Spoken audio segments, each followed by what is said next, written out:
Hello friends, my name is Kaushik Kumar.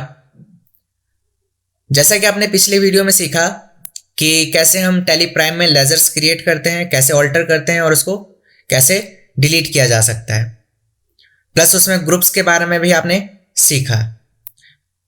तो जब हमने टैली स्टार्ट किया था तो उसमें हमने कहा था कि टैली प्राइम में काम करने के लिए हमें एक प्रोसेस फॉलो करना होता है, जिस प्रोसेस में हमने सीखा था कि सबसे पहले हमें टैली को डाउनलोड करना है। जिस सॉफ्टवेयर पे आप काम करना चाहते हैं उस सॉफ्टवेयर को डाउनलोड करने के बाद, टैली प्राइम को डाउनलोड करने के बाद उसका इंस्टॉलेशन प्रोसेस, ये सारी चीज़ें हमने आपको सिखा दी।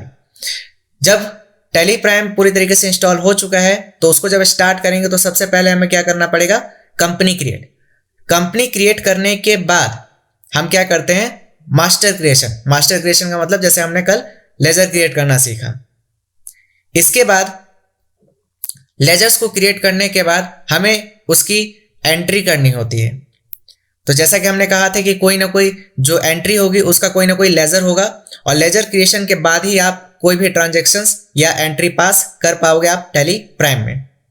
तो उन ट्रांजैक्शंस को पास करने के लिए हमारे पास टैली प्राइम में कई प्रकार के वाउचर्स दिए गए हैं।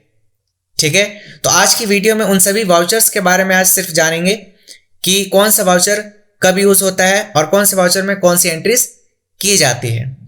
तो आज हम थ्योरेटिकल A to Z जितने भी वाउचर्स है, अकाउंटिंग वाउचर्स, उन सभी चीजों के बारे में समझेंगे कि अकाउंटिंग वाउचर्स में कौन कौन से वाउचर्स आते हैं और उनका यूज कब और कौन सी एंट्रीज में किया जाता है। तो चलिए स्टार्ट करते हैं आज का टॉपिक।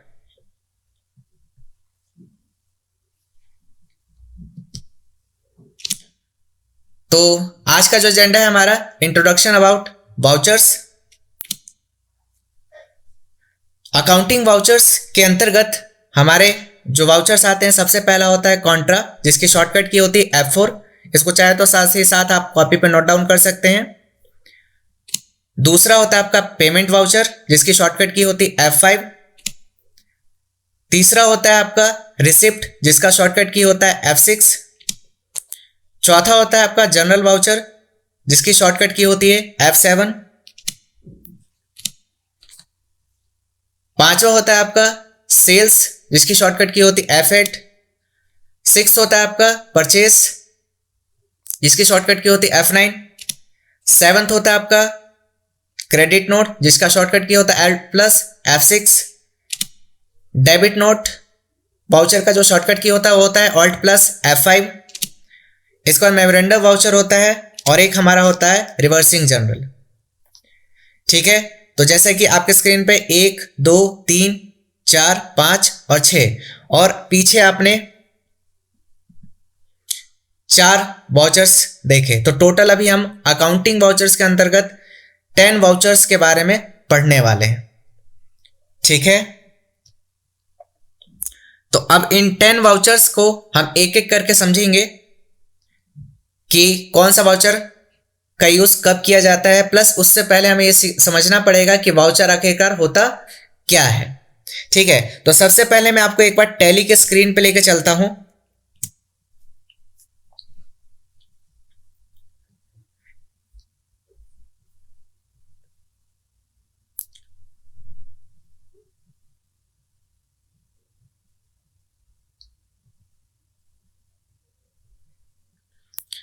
तो सबसे पहले आपको एजुकेशन मोड पे टैली को चालू कर लेना है। अगर आपका लाइसेंस है तो लाइसेंस मोड में आप चालू करेंगे। ठीक है, तो यहाँ पे ध्यान से देखिए, तो यहाँ पे आपको ट्रांजैक्शंस को पास करने के लिए आपको ट्रांजैक्शंस के अंतर्गत आपको एक दिखेगा वाउचर। ट्रांजैक्शन के अंदर आपको क्या दिखा, वाउचर। इस वाउचर के अंदर आप जाएंगे तो यहाँ पे साइड में देखिए आपको दिखता है अदर वाउचर। ठीक है, तो जैसे अदर वाउचर पे जब आप क्लिक करेंगे तो यहाँ पे देखिए अकाउंटिंग वाउचर्स के अंतर्गत जितने भी वाउचर्स आते हैं वो आपको यहाँ पे शो कर रहे हैं। ठीक है, जैसे कि contra, credit note, debit note, journal, payment, purchase, receipt and sales. तो यहाँ पे भी टोटल कितने हैं, 1, 2, 3, 4, 5, 6, 7, 8। अभी यहाँ पे एक बार शो इनएक्टिव पे जरा क्लिक कीजिए तो, और जरा प्रेस कीजिए एंटर। तो यहाँ पे देखेंगे आप अकाउंटिंग वाउचर्स के अंतर्गत जो सारे वाउचर्स होते हैं वो आपको शो कर रहे हैं। पहला कॉन्ट्रा, दूसरा क्रेडिट नोट, तीसरा डेबिट नोट, चौथा जनरल, पांचवा मेमोरेंडम, छठा पेमेंट, सातवां परचेस, आठवां रिसिप्ट, नौवां रिवर्सिंग जनरल और 10वां सेल्स। तो यहाँ पे आपको सारे अकाउंटिंग वाउचर्स दिख गए। ठीक है, ये जो अनहाइलाइटेड आपको दिख रहे हैं ये अभी एक्टिव नहीं है, ये आपके इनएक्टिव हैं। तो इसका मतलब क्या समझे आप कि शो इनएक्टिव में आपको सिर्फ क्या बोलते हैं, जो अकाउंटिंग वाउचर के जो बाय डिफॉल्ट वाउचर्स जो शो हो रहे होते हैं वो ये शो हो रहे होते हैं। अगर आपको कुछ एडिशनल में चाहिए तो आपको शो इनएक्टिव में जा करके आपको यहां से चालू करना पड़ेगा। ठीक है, क्लियर हो गया। तो यहां से आप अकाउंटिंग वाउचर में आके चेक कर सकते हैं कि हमारे पास कौन कौन से वाउचर्स होते हैं अकाउंटिंग वाउचर के अंतर्गत। क्लियर हो गया। ठीक है, एक बार दोबारा से बता देता हूं मैं, कहां से आके चेक कर सकते हैं, ट्रांजैक्शंस के अंतर्गत वाउचर में, और वाउचर में कहां, F10 प्रेस कर दीजिए कीबोर्ड से या अदर वाउचर्स पे माउस से क्लिक कर दीजिए और यहां पे आपको सारे अकाउंटिंग वाउचर्स दिख जाएंगे। क्लियर हो गया। ठीक है, तो अब चलते हैं वापस से अपने स्क्रीन पे। तो सबसे पहला क्वेश्चन तो ये आता है, व्हाट इज वाउचर, वाउचर आखिरकार होता क्या है।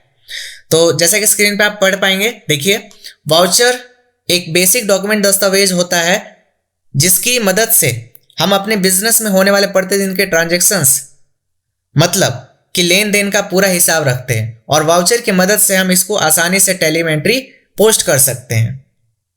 ठीक है, नेक्स्ट, इनको हिंदी में थोड़ी बहुत प्रॉब्लम हुई समझने में तो इंग्लिश में आप समझ लीजिए। Voucher is a basic recording document, day to day transactions is entered in tally through vouchers. It is a key to all business information. Entering the transactions through a voucher is called creating a voucher. ठीक है, next, आज से कुछ साल पहले हमें manually मतलब paper पर अपना अकाउंट को लिखा करते थे और एक रजिस्टर बनाकर उसमें प्रतिदिन के लेन देन का पूरा हिसाब लिखकर रखते थे, जैसे कि किसी से कितना माल खरीदा, किसको कितना माल बेचा, किस व्यक्ति से कितना पेमेंट लेना है और किसी को हमको कितना पेमेंट देना है, किस पर्सन की पेमेंट आई आदि। इन सभी का रिकॉर्ड हम क्या करते थे, एक रजिस्टर पे मेंटेन करते थे। ठीक है, जब से Tally ERP9 and Tally Prime software आया है, हम अपने रोज की transaction, sales, purchase, payment, receipt और बैंक से रिलेटेड सभी ट्रांजैक्शंस को टैली में अकाउंटिंग वाउचर की मदद से कर सकते हैं। वाउचर की हेल्प से एंट्री करना काफी ज्यादा आसान हो गया है। अकाउंटिंग वाउचर्स अब क्या होते हैं?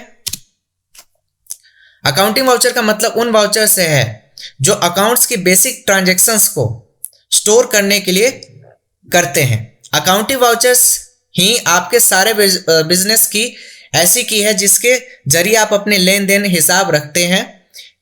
बस इन्हीं वाउचर्स की मदद से, अगर आपके पास सभी वाउचर्स अवेलेबल हैं तो आप बहुत ही आसानी से अपनी कंपनी के स्टेटस को निकाल सकते हैं और अपने बैलेंस शीट को मैच कर सकते हैं। जब भी आप अपने बिजनेस में कोई भी ट्रांजैक्शन करते हैं तो अकाउंटिंग वाउचर की ही मदद से करते हैं। समझ में आ गया? टैली में हमको बिजनेस ट्रांजैक्शंस करने के लिए कई सारे वाउचर्स मिलते हैं जिनकी मदद से हम अपने सभी ट्रांजैक्शंस को कर पाते हैं। जब भी हम कोई ट्रांजैक्शंस करते हैं तो उसको हमें वाउचर पास या पास अ ट्रांजैक्शन या फिर वाउचर एंट्री करना कहते हैं। समझ में आ गया? ठीक, तो नेक्स्ट, अब यहां से हमारा वाउचर से स्टार्ट हो रहा है, जिसमें सबसे पहला वाउचर है कॉन्ट्रा वाउचर। और इनकी शॉर्टकट कीज जब मैंने शुरुआत की तो उसी टाइम मैंने आपको शॉर्टकट कीज बता दी। तो अगर आपको याद नहीं है तो आप बैक जाके वीडियो में से नोट डाउन कर सकते हैं। तो सबसे पहला है कॉन्ट्रा वाउचर। कॉन्ट्रा वाउचर का उपयोग हम तब करते हैं जब हमको बैंक में चेक या कैश डिपॉजिट करना होता है, या फिर बैंक से पैसा निकालते हैं, या तो जब पैसे किसी को ट्रांसफर करते हैं किसी एक बैंक से दूसरे बैंक में, तो हम उस समय कॉन्ट्रा वाउचर का उपयोग करते हैं। कॉन्ट्रा वाउचर में केवल कैश और बैंक अकाउंट ही डेबिट क्रेडिट कर सकते हैं, इसके सिवा किसी और ग्रुप का यूज नहीं कर सकते हैं। Types of transactions in contra voucher, first is cash deposit in bank, second cash withdraw from bank, third loan from bank, और fourth loan repayment from bank. तो ये 4 ट्रांजेक्शन बेसिकली है जो कॉन्ट्रा वाउचर में आप करते हैं। कॉन्ट्रा वाउचर में कैश और बैंक से रिलेटेड ही एंट्रीज की जाती है, कैश टू बैंक या बैंक टू कैश। ठीक है, बढ़ते हैं नेक्स्ट वाउचर की तरफ। तो नेक्स्ट वाउचर पढ़ने से पहले आप ये स्क्रीन पे देख लीजिए कि ये कॉन्ट्रा वाउचर की स्क्रीन है। यहाँ पे जो सबसे पहला अकाउंट आपको दिख रहा है ये हमारा डेबिट हो गया और नीचे क्रेडिट हो जाएगा पर्टिकुलर में। समझ में आ गया? ठीक है, नेक्स्ट आगे बढ़ते हैं। नेक्स्ट है हमारा पेमेंट वाउचर। जब भी आप किसी पार्टी को पेमेंट करते हैं, फिर वो चाहे कैश में करे या चेक से, ऐसे सभी एंट्रीज को पोस्ट करने के लिए पेमेंट वाउचर का यूज करते हैं। टैली प्राइम में पेमेंट वाउचर को ओपन करने के लिए आप राइट साइड में एक मेन्यू होगा जिसे आप पेमेंट वाउचर लिखा होगा, जिसमें क्या लिखा होगा,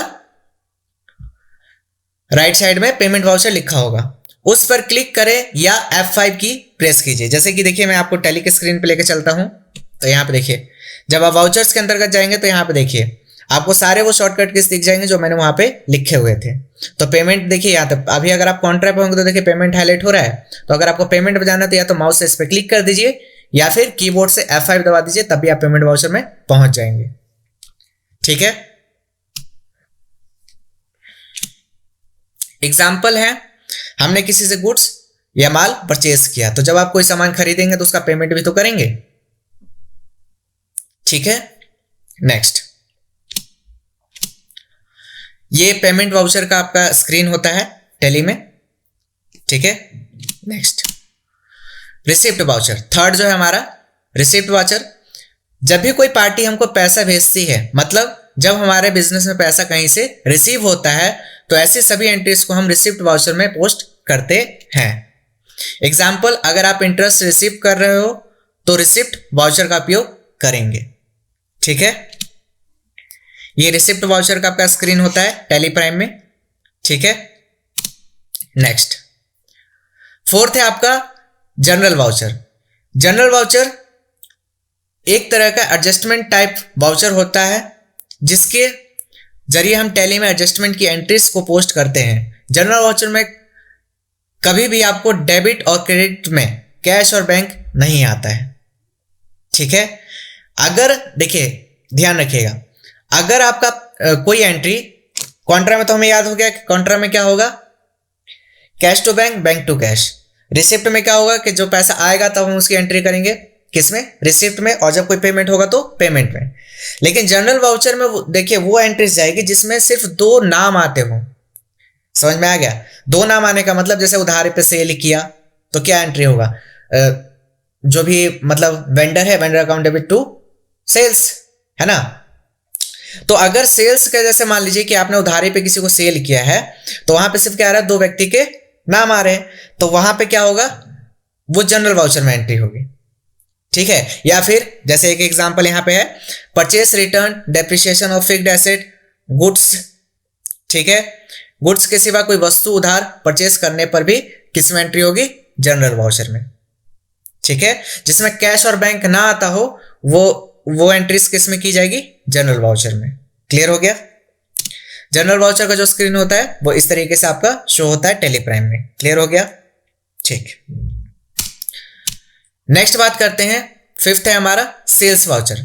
जब आप किसी को गुड्स या सर्विस को सेल करते हैं, गुड्स या सर्विस को सेल करते हैं, तो ऐसे सभी एंट्रीज को हम सेल्स वाउचर में करते हैं। मतलब कि गुड्स सोल्ड ऑन क्रेडिट, अगर आप माल गुड्स को क्रेडिट यानी उधार पर सेल करते हैं तो आपको सेल्स वाउचर में एंट्री को पोस्ट करना होगा। ठीक है, सेल्स वाउचर का उपयोग आप उस कंडीशन में करें जब आप रेगुलर कोर्स ऑफ बिजनेस कर रहे हैं, मतलब कि उन चीजों को सेल कर रहे हैं जो जिन्हें आपने खरीदा ही था उसको बेचने के लिए, उन चीजों के लिए नहीं जो आपकी फिक्स्ड एसेट संपत्ति है। समझ में आ गया? जैसे कि आपका मान लीजिए कि कंप्यूटर का शॉप है और कंप्यूटर्स आपने बहुत सारे खरीदे हैं और उसको आपको सेल करना है, तो वो भी आपने किस पे सेल किया है, उधार में। तो फिर उसकी जो एंट्री होगी टैली में कहाँ होगी, सेल्स वाउचर में। ठीक है, तो सेल्स वाउचर, इसके अलावा एक यहाँ पे नीचे और पढ़ लीजिए, अगर आप माल यानी गुड्स को क्रेडिट मतलब उधार पर सेल करते हैं तो आपको सेल्स वाउचर में एंट्री पोस्ट करना होगा। ठीक है, आगे बढ़ते हैं। तो ये सेल्स वाउचर का स्क्रीन है, यहाँ पे पार्टी का नेम और यहाँ पे सेल्स का लेजर एक क्रिएट होता है। ठीक है, नेक्स्ट आगे बढ़ते हैं। 6 है आपका परचेस वाउचर। परचेस वाउचर, जब भी आप अपने बिजनेस के लिए किसी भी तरह की खरीदी करते हैं तो टैली में उसकी सभी एंट्रीज को हम परचेस वाउचर में करते हैं। ठीक है, टैली हमको दोनों ही तरह की एंट्री करने की फैसिलिटी प्रोवाइड करता है, वो चाहे कैश में परचेस हो या क्रेडिट में परचेस हो। ये दोनों प्रकार की सुविधा हमें देता है कि अगर आप किसी से कैश में परचेस करें तो कैश में भी आप परचेस की वाउचर में एंट्री जाके एंट्री कर सकते हैं। अगर आप उधारी पे अगर परचेस कर रहे हैं तो उधार में भी आप वहां पे एंट्री कर पाएंगे परचेस वाउचर में। जनरली परचेस वाउचर जो है हम लोग उधारी में ही मतलब परचेस वाउचर का जो यूज हम करते हैं हम लोग उधारी में करते हैं, तब हम उसका क्रेडिट में करते हैं तो वहां पे क्या होता है, परचेस वाउचर का यूज होता है। मतलब जब भी हम कोई चीज उधार में सामान परचेस करते हैं तो जनरली उसका यूज हम कहां पे एंट्री करते हैं, परचेस वाउचर में।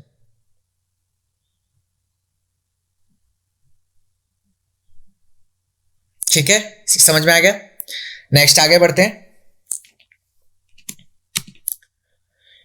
इसके बाद है डेबिट नोट। तो डेबिट नोट, जब हम किसी पार्टी से माल मंगवाते हैं या माल परचेस करते हैं और जो सामने वाला पार्टी माल हमको सेल आउट करती है, उसमें से कुछ आइटम जब डिफेक्ट क्वालिटी या बैड क्वालिटी का या फिर डैमेज गुड्स हमको रिसीव हो जाता है, ये तीनों कंडीशन हो सकते हैं, डिफेक्ट क्वालिटी, बैड क्वालिटी या फिर डैमेज गुड्स अगर हमको रिसीव हो जाता है तो ऐसे कंडीशन में हमें उस पार्टी को माल रिटर्न करना होता है। ठीक है, जिसके लिए हम डेबिट नोट का यूज करते हैं। डेबिट नोट को खोलने के लिए शॉर्टकट की है Alt+F5। समझ में आ गया। मतलब कि आपने किसी से सामान खरीदा, ठीक है, और जब सामान आप खरीद करके आया और उसने जो आपको सामान भेजा तो उसमें से ऐसे कुछ गुड्स थे जो डिफेक्टिव थे, जैसे कि स्क्रैच लगा हो गया या कुछ भी। ठीक है ना, तो उस समय हम क्या करेंगे, डेबिट नोट इशू करेंगे और जो सामान खराब है उसको हम क्या करेंगे, रिटर्न। तो हम लोग क्या इशू करेंगे, debit note. Basically debit note का मतलब होता है चालान। ठीक है, तो जब भी आप कोई सामान परचेस करते हैं और परचेस किया हुआ सामान अगर आप कुछ उसमें से रिटर्न करते हैं तो हमेशा ध्यान रखिएगा हम क्या यूज करते हैं, डेबिट नोट। समझ में आ गया। नेक्स्ट, तो ये आपका डेबिट नोट का स्क्रीन होता है और टैली प्राइम में, और यहाँ पे पार्टी का अकाउंट नेम जिस पार्टी से आपने खरीदा होता है और यहाँ पे परचेस का लेजर बनेगा और जो प्रोडक्ट आप रिटर्न कर रहे हैं वो प्रोडक्ट का यहाँ पे नाम आएगा और जितना आप उसका क्वांटिटी रिटर्न कर रहे हैं वो आप यहाँ पे लिख देंगे। ठीक है, next, credit note. Credit note का मतलब क्या हुआ वो समझिए। जब भी हमारे कस्टमर्स किसी कंडीशन की वजह से हमको गुड्स यानी कि माल को रिटर्न करते हैं, मतलब जब भी सेल रिटर्न होती है तो इन सभी एंट्रीज के लिए हम क्रेडिट नोट का यूज करते हैं। जैसे कि पहले वाले कंडीशन में क्या था कि आपने सामान खरीदा था और आपने किसी को मतलब जिससे सामान खरीदा था उसको आपने वापस क्या कर दिया, रिटर्न कर दिया, तो आपने कौन सा नोट इश्यू किया, डेबिट नोट। अब वही अगर आपने किसी को सेल किया, आपने किसी को सेल किया और सामने वाला व्यक्ति आपको रिटर्न कर रहा है सामान कुछ डिफेक्टिव की वजह से, तो आप क्या इशू करेंगे, क्रेडिट नोट। समझ में आ गया। ठीक है, तो सामने वाले व्यक्ति को आपने सेल किया था, अब वो सेल्स रिटर्न कर रहा है, ठीक है ना, तो आप क्या इशू करेंगे, क्रेडिट नोट। क्लियर हो गया। ठीक है, क्रेडिट नोट को खोलने की शॉर्टकट की है Alt+F6 जो कि हमारे टैली प्राइम में यूज होता है। ठीक है, तो ये है क्रेडिट नोट का स्क्रीन आपके सामने, जिसमें यहाँ पे पार्टी का नेम और इसके नीचे सेल्स का एक लेजर क्रिएट होता है, वो इसमें अभी शो नहीं कर रहा है। जब मैं आपको प्रैक्टिकली ये सारा चीज करके दिखाऊंगा तब आपको ये ऑप्शन समझाऊंगा कैसे चालू होगा कैसे ऑफ होगा। ठीक है, नेक्स्ट आगे बढ़ते हैं। 9th है हमारा मेमोरेंडम वाउचर। मेमोरेंडम वाउचर क्या होता है? मेमोरेंडम वाउचर का उपयोग याददाश्त मतलब याद रखने के लिए किया जाता है, अर्थात यदि कोई एंट्री हमें कुछ समय के लिए रखनी है तो उसे हम मेमोरेंडम वाउचर में करते हैं और उस एंट्री का प्रभाव हम अकाउंट या रिपोर्ट पर नहीं पड़ता है। अब मैंने जो है इसका एक स्टेप बाय स्टेप एक एग्जांपल दिया है और उसको हम कैसे अप्लाई करेंगे, टैली में उसकी एंट्री कैसे करेंगे, बिल्कुल स्टेप बाय स्टेप मैंने दे दिया है। तो मैं अभी वो लॉन्ग प्रोसेस पढ़ के नहीं दिखा रहा, मैं आपको ये पीडीएफ में दे दूंगा पूरा, जो भी आज की क्लास में हमने पढ़ा है वहाँ पीडीएफ आप डाउनलोड कीजिएगा और वहाँ पे एक एग्जाम्पल आप समझिएगा कि मेमोरेंडम वाउचर का एग्जाम्पल क्या है। अभी मैं एक एग्जाम्पल से आपको समझा भी रहा हूँ, ठीक है ना। इसमें मैंने पूरा लंबा चौड़ा स्टेप वगैरह सब चीज़ दे दिया है, तो आप इस पीडीएफ को डाउनलोड करके आप वहाँ से पढ़ सकते हैं। तो मेमोरेंडम वाउचर बेसिकली क्या होता है, कुछ ऐसी एंट्रीज होती है जिनको हम याद रखने के लिए यूज करते हैं। जैसे कि सपोज कीजिए, एक एग्जांपल समझिएगा, जैसे कि आपका मान लीजिए एक इलेक्ट्रॉनिक का शॉप है, ठीक है, और जब मार्केट में है तो बहुत सारे इलेक्ट्रॉनिक्स के शॉप होंगे, क्लियर है। तो मान लीजिए कि आपका इलेक्ट्रॉनिक का शॉप था और आपके बगल में एक और इलेक्ट्रॉनिक का शॉप था। तो उस व्यक्ति के पास मान लीजिए कि कुछ लोग कस्टमर्स आए और उन्होंने कहा कि मुझे मान लीजिए कि मुझे उन्हें जो था 2 फैन की रिक्वायरमेंट थी और आपके शॉप में वो फैन उपलब्ध नहीं था उस समय। तो सामने वाला जो शॉप था वो आपके शॉप में गया और उसने कहा कि मुझे ये 2 फैन दे दीजिए, मेरे यहाँ पे कुछ कस्टमर्स आए, या मान लीजिए उसने ऐसे ही बोला डायरेक्टली कि मुझे 2 फैन की अभी रिक्वायरमेंट है, आप दे दीजिए, मैं आपको कुछ समय बाद पैसे देता हूँ, फॉर एग्जाम्पल ऐसा। वो कह के आपसे फैन लेके चला गया। अब वो फैन लेके चला गया तो अभी ना तो वो सेल हुई है, यस और नो, अभी तो आपने डायरेक्टली उसको पूरा सेल नहीं किया ना, अभी ना उसने पैसे दिए हैं, लेकिन मुझको याद तो रखना पड़ेगा ना कि हाँ मैंने उस व्यक्ति को अभी यही चीज मतलब दिया है। समझ में आ रहा है? अभी उसने पैसे नहीं दिए आपको, बस वो बोला कि मुझे ये 2 फैन दे दीजिए और मैं आपको अभी थोड़ी देर में आके दे देता हूँ पैसे, उसने ऐसा कह के चला गया। तो ना ही इसको अभी हम सेल मान रहे हैं, ना ही इसको हम रिसिप्ट मान रहे कि अभी उसने पैसा दे दिया तो रिसिप्ट वाउचर में एंट्री कर दे, है ना। तो ऐसा कोई कंडीशन जिसमें आपको बस चीजों को याद रखने के लिए आपको एंट्री रखने की जरूरत है, तो वो एंट्री कहां पे होगी? मेमोरेंडम वाउचर में। जब वो आएगा और कहेगा कि हाँ वो फैन जो है मैंने खरीद लिया है आपसे, आप मुझे सेल आउट कर चुके हैं, अब वो क्या करेगा, उसके बदले उसको उसकी जो फैन की जो कीमत थी वो पेमेंट करेगा। तो उस समय जो हमने मेमोरेंडम वाउचर में एंट्री की थी, तो वापस से वहां मेमोरेंडम वाउचर के रिपोर्ट में जाएंगे और उसको हम वापस से कन्वर्ट कर देंगे रिसिप्ट वाउचर की एंट्री में कि अब हमने उससे पैसा रिसीव कर लिया, ठीक है ना। तो एट द टाइम जब आपने मेमोरेंडम वाउचर में उसकी एंट्री की कि हमने मान लीजिए कि जो सामने वाला व्यक्ति शॉपकीपर जो था उसका नाम था राम, तो Ram account debit to sales, इस तरीके से आपने एक एंट्री कर ली मेमोरेंडम वाउचर में। समझ में आ गया? तो उस समय जब एंट्री किया आपने तो वो इफेक्ट जो है ना आपके किसी भी रिपोर्ट पे नहीं पड़ेगा, मतलब प्रॉफिट एंड लॉस में भी शो नहीं करेगा, बैलेंस शीट में भी शो नहीं करेगा, ना ही ट्रायल बैलेंस में, कहीं भी ये सारे इफेक्ट आपको शो नहीं करेगा। वो सिर्फ आपने एंट्री की याद रखने के लिए कि हमने सामने वाले व्यक्ति को ये चीज दिया है, लेकिन अभी उसका आपको पैसा नहीं मिला है और आपको ये भी नहीं पता कि वो सेल हुआ है या नहीं हुआ है। आपको तो ये पता था कि हम वो लेके जा रहे हैं तो कहीं ना कहीं बेचेगा ही, क्योंकि उसकी शॉप है, ठीक है ना। तो आपको अभी कंफर्म नहीं था कि वो खरीदेगा सामने वाला व्यक्ति या नहीं खरीदेगा, लेकिन हमको उसको रिकॉर्ड रखना था, उसको याद रखना था, इसलिए हमने उसकी एंट्री कहाँ रखेंगे? मेमोरेंडम वाउचर में। और इस वाउचर में रखने से ये फायदा होता है क्या, कि इसका कोई भी इफेक्ट हमारे मतलब रिपोर्ट्स पे नहीं पड़ता है। जब वो पैसा आके मुझे देगा तो मैं रिसिप्ट वाउचर में एंट्री करूंगा, तब जाके मेरे प्रॉफिट एंड लॉस में वो अमाउंट शो होगा और सभी रिपोर्ट्स में वो अमाउंट रिफ्लेक्ट करेगा। समझ में आ गया? तो वही एक एग्जांपल्स इसमें दिए गए हैं, आप इस पीडीएफ को डाउनलोड करेंगे और उसको आप पढ़ सकते हैं वहां से, ठीक है। नेक्स्ट आगे बढ़ते हैं। तो इसके सारे स्टेप्स दिए गए हैं, ठीक है। तो मैं आगे बढ़ता हूं।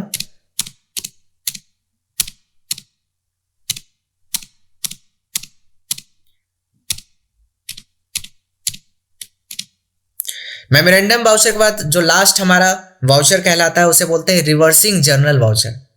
तो रिवर्सिंग जर्नल वाउचर क्या होता है वो समझ लीजिए। अब इस एंट्री का प्रभाव सीधे अकाउंट पर नहीं होता है, कई बार कुछ ट्रांजैक्शंस के असर को प्रयोगात्मक के लिए देखना होता है, तब इस वाउचर टाइप्स को सिलेक्ट करें। इस टाइप में की जाने वाली एंट्रीज का असर विशेष पीरियड के लिए होता है और हम उस पीरियड पर ही इसका प्रभाव देख सकते हैं। इस पीरियड के बाद इस वाउचर टाइप के सभी एंट्रीज रिवर्स हो जाती है। अब इसका एक एग्जांपल समझिए पहले कि रिवर्सिंग जर्नल यूज किस लिए होता है। जैसा कि हम लोग जानते हैं कि जब जो हमारा फाइनेंशियल ईयर चलता है 1 अप्रैल टू 31 मार्च, ठीक है, उसके बाद न्यू हमारा क्या स्टार्ट होता है, फाइनेंशियल ईयर स्टार्ट होता है, ठीक है। ठीक उसी प्रकार से हर मंथ के एंड के बाद हमें कुछ ना कुछ महीनों का खर्चा पेमेंट करना होता है। जैसे कि अगर आपकी कंपनी है तो आपका रेंट का पेमेंट जाएगा, इलेक्ट्रिसिटी बिल का पेमेंट जाएगा, सैलरी का पेमेंट जाएगा, इस तरीके से बहुत सारे आपके खर्चे होंगे जिसका आप पेमेंट करेंगे। तो जैसा कि मान लीजिए कि आप लोगों को पता है कभी कभार क्या होता है कि जो लोगों की सैलरी होती है वो महीना तो मान लीजिए कि 1 से 1 होता है, ठीक है, तो 10 तारीख तक कुछ लोग पेमेंट करते हैं कंपनीज में। फॉर एग्जाम्पल एक लेके चलते हैं, तो जब हम 10 तारीख को पेमेंट कर रहे हैं तो जो बैलेंस शीट में देखूंगा वो मेरा ये रहेगा कि मान लीजिए कि अभी आप प्रॉफिट एंड लॉस में अगर आप चेक करेंगे, मान लीजिए एग्जांपल के लिए, तो एक महीने के पिछले महीने में मतलब एक अप्रैल से मान लीजिए 1 अप्रैल से 30 अप्रैल तक जब आपने प्रॉफिट एंड लॉस में चेक किया, मान लीजिए आपका 1 लाख रुपए प्रॉफिट आ रहा है, ठीक है ना। तो 1 से 30 तारीख तक जो आपने काम करवाया जिस एम्प्लॉय से, तो उसको आप 1 तारीख को पेमेंट भी तो करेंगे। समझ में आ रहा है? 1 तारीख को जब वो पेमेंट होगा तो पेमेंट होने के बाद जो पैसा बचेगा वो रियल प्रॉफिट कहलाएगा या फिर जो अभी बिना पेमेंट किए हुए जो अभी आपको शो कर रहा है। समझ में आ रहा है? तो जो अभी 1 लाख रुपए पेमेंट जो शो कर रहा है प्रॉफिट एंड लॉस में, वो आपका रियल प्रॉफिट नहीं है अभी। जब उसका आप जो नेक्स्ट जो मंथ लग चुका है उस मंथ में जितने भी लोगों की सैलरीज है, जिनके एक्सपेंसेस है, वो सारे जब पेमेंट कर देंगे उसके बाद जो प्रॉफिट बचेगा वो रियल आपका इनकम कहलाएगा ना, ठीक है। तो जैसे कि मान लीजिए कि आप चाहते हैं कि मुझे मान लीजिए 1 तारीख से 30 तारीख तक हमने जो प्रॉफिट शो हो रहा है, अब उसमें से मैं ये चाहता हूं कि जिन जिन लोगों को मुझे सैलरी देनी है उन लोगों की सैलरीज की एंट्रीज कर दूं और इसका मैं प्रभाव चेक कर सकूं कि मेरे पास अब रियल में इनकम कितना बचा है। वो रियल में एंट्री नहीं हो रही है, बस वो रिपोर्ट को शो करवाने के लिए। आपके किसी भी अकाउंट पे ये प्रभाव नहीं करता है। रिवर्सिंग जर्नल जो है वो क्या है आपका, ये भी किसी भी आपके जो वो है रिपोर्ट्स उस पर प्रभाव नहीं डालता है। वो बस एट द टाइम आपको रिजल्ट शो करता है कि अगर आपने इतने का पेमेंट कर दिया तो आपका जो इनकम बचा वो कितना बचा। समझ में आया? मतलब फ्यूचर को एक तरीके से देख सकते हैं। फ्यूचर को देखने का मतलब, जैसे मैंने एग्जांपल दिया कि 1 से 30 तारीख तक आपने काम करवाया एम्प्लॉइज थे, तो आपके पास प्रॉफिट एंड लॉस में 1 लाख रुपए शो कर रहा है, लेकिन जो 1 से 30 तारीख तक आपने काम करवाया तो एक तारीख को आप पेमेंट भी तो करोगे एम्प्लॉइज का। तो हमने कहा कि 1 तारीख को पेमेंट नहीं करते, हम 10 तारीख को पेमेंट करते हैं, लेकिन मुझे अपना प्रॉफिट एंड लॉस चेक करना है 1 तारीख को ही कि अगर मैं इन एम्प्लॉइज को पेमेंट कर देता हूं तो मेरे पास 1 तारीख को कितना पैसा यानी इनकम बचेगा, वो हम रिवर्सिंग जर्नल की मदद से जान सकते हैं। समझ में आया? ठीक है, तो उम्मीद है ये एग्जांपल आपको क्लियर होगा रिवर्सिंग जर्नल। तो बेसिकली याद रखिएगा कि हमारे पास जो अभी आपने पढ़ा मेमोरेंडम वाउचर, रिवर्सिंग जर्नल, ऐसे ही हमारे पास एक ऑप्शनल वाउचर भी होता है जिसको हम बाद में समझेंगे। तो ये जो तीनों वाउचर्स हैं, ये वाउचर्स हमारे कहलाते हैं नॉन अकाउंटिंग वाउचर्स, जो हमारे अकाउंटिंग वाउचर्स के अंतर्गत नहीं आते हैं।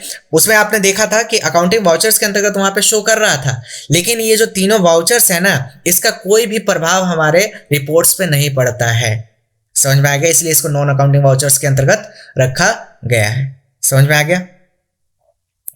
ठीक है, तो ये थे हमारे कुछ वाउचर्स जिनके बारे में आपने समझा कि कौन सा वाउचर कब यूज किया जाता है। ठीक है, तो टैली प्राइम में इन वाउचर्स का यूज जो मैंने आपको एग्जांपल से समझाया कि इन वाउचर्स का यूज यहां पे किया जाता है। तो उम्मीद है आपको ये सारा कॉन्सेप्ट अच्छे से क्लियर हो चुका है। प्लस मैं ये पीडीएफ फाइल आपको लिंक में दे दूंगा, आप वहां से डाउनलोड करके एक एक चीजों को अच्छे से पढ़ सकते हैं।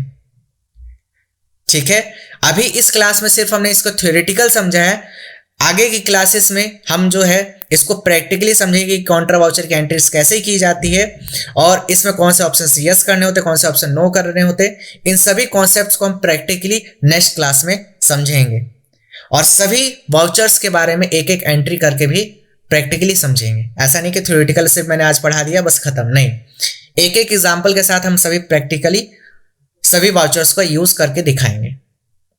ठीक है, तो उम्मीद है जो आज के सेशन में मैंने आपको चीजें समझाई वो A to Z आपको अच्छे से क्लियर हो चुका है। फिर भी कुछ भी डाउट रहता है तो आप हमें कमेंट सेक्शन में पूछ सकते हैं और अगर आपको ये वीडियो अच्छी लगे तो इसे लाइक शेयर एंड कमेंट करना ना भूलें।